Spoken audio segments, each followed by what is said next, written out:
Today's reading is from John Cale's autobiography, What's Welsh for Zen, co-written by Victor Bokris. One day on the tour, we were driving back to London, and I said to the tour manager, I want to get a live chicken. We had bought a meat cleaver in Germany, and he gave me an idea. I told him to stop at a farmhouse and buy a chicken, but put it in a box so that nobody else in the band would know. However, he came out of the farmhouse holding the squawking chicken by its legs. All the way back to the Portobello Hotel, everybody in the band was asking, what's he gonna do with the chicken? You're not gonna hurt it, right?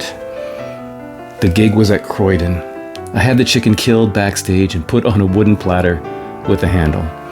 I told the roadie, when I get into the second verse of Heartbreak Hotel, slide it out to me on the platter. I already had the meat cleaver stashed on stage. The guys in the front row were slam dancing, bopping and swaying. All those punks with their leather and chains, pushing everybody because they'd taken too much speed. So I thought, try a little voodoo. I'm singing, We Could Be So Lonely, swinging the chicken around by its feet, nobody in the audience knowing it was dead. We could be so thwack. I decapitated it and threw the body into the slam dancers at the front of the stage, and I threw the head past them. It landed in somebody's Pimm's. Everyone looked totally disgusted. The bass player was about to vomit, and all the musicians moved away from me. Even the slam dancers stopped in mid-slam. It was the most effective showstopper I ever came up with. I have no remorse for the chicken. I like chicken fricassee. The band's quitting in protest was pretentious. Bruce Brody and Richie Flagler stayed on. They were the only non-vegetarians. They too had wanted to know before it happened. What are you going to do? Are you going to hurt it? I said no, and afterwards they told me I lied to them. I said, I didn't hurt it. I killed it. It didn't feel a thing. Hello everyone, it's Brian here in Toronto, of course, with, believe it or not, maybe unbelievably, part 10 of my never-ending or seemingly never-ending John Cale series. Don't worry, it will end someday. Today I'm going to talk about an EP and 2 compilations, but let's just reflect for a moment on what we just heard. I read a brief segment from John Cale's autobiography about what is now known as the Croydon chicken incident, and yes, he really did decapitate an already dead chicken, and he did really throw the body and the head into the crowd. And what happened was immediate criticism from the press, but even more immediately, 2 of his band members, his rhythm section, quit and walked off the stage. Now, why John Cale did this, I don't know we'll ever know. I have heard him talk about it, but it's really unclear. It is worth noting that he was going through an addiction crisis, really. He was addicted to, as I understand it, cocaine and perhaps other substances at the time. He was also projecting a very menacing stage presence, so he would often wear masks or nylons over his face to get the sort of extra punk version of John Cale, maybe looking for that little extra bit of controversy. It's really hard to say. So that might have played into it. He also was without a record contract for a couple of years, so he was doing shows but had no deal. So all that behind him, he eventually decided to, he got a deal, and he released this extended play, this EP, in September of 1977, called, ironically, Animal Justice. Now, I suppose if you were a music fan walking into your local record store and you saw this, you might think, well, maybe this is John Cale's effort at repentance, remorse, perhaps.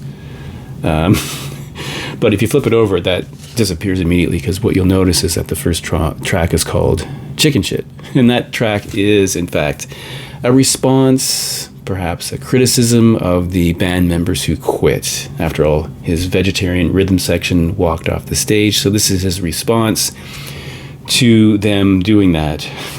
So this is an interesting EP, a bit two-faced in some respects.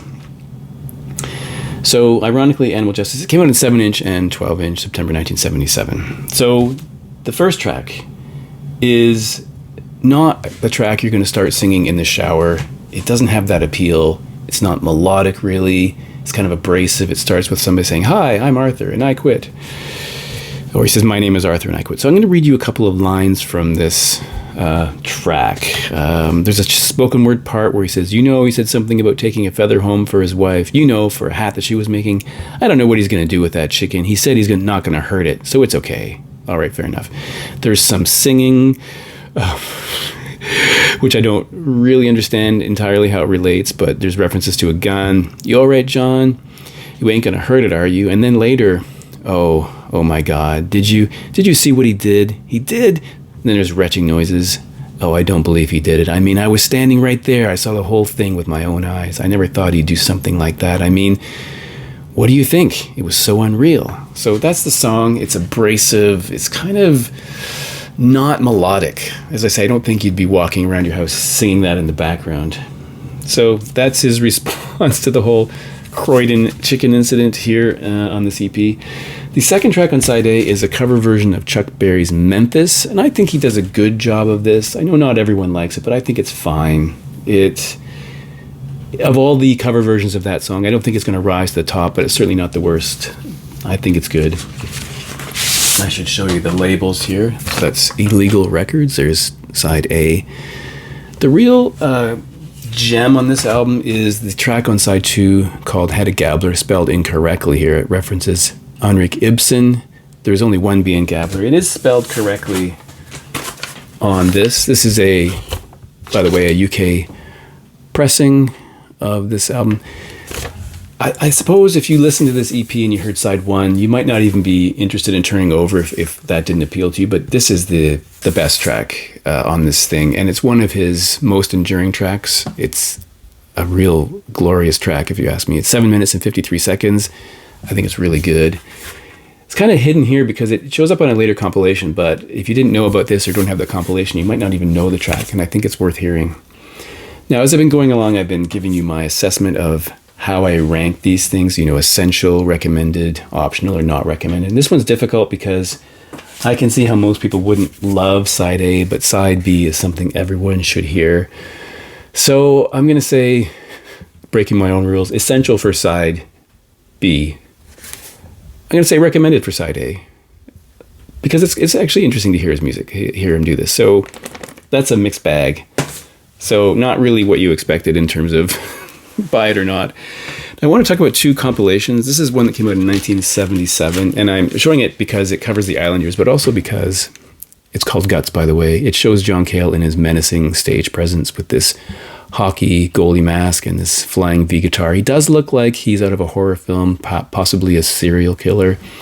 So that's the kind of image he was projecting around the time of the chicken incident. At the back, we have the list of musicians. We got Cale, Spedding, Manzanera, all those people who appeared on the Island Years records. Andy McKay, Eno's here, etc. And then the track listing. I used to have a compact disc version of this, but I had this period of time where I had a space crunch, so I got rid of it. Kind of wish I had kept it now. The odd thing about that is the track Guts was printed on the label as Cute for some reason, and yet the song was actually Guts. So this is Guts, Mary Lou, which appears here for the first time, but was recorded in a previous session. We have Helen of Troy, Pablo Picasso, Leaving It Up to You, Fear's a Man's Best Friend, Gun, Dirty Ass Rock and Roll, and Heartbreak Hotel. So a pretty solid collection of tracks from the so-called Island years. And of course, this brings back Leaving It Up to You, which had been taken off some copies of Helen of Troy. And it has the track Mary Lou, which I mentioned, which was from the era but never released. So that, I would say, is an important record, perhaps if you don't have anything from the Island years and you found that and it was reasonably priced. I would say I'd recommend it. But if you have the Island years records, there's no reason to get that. So that would be optional.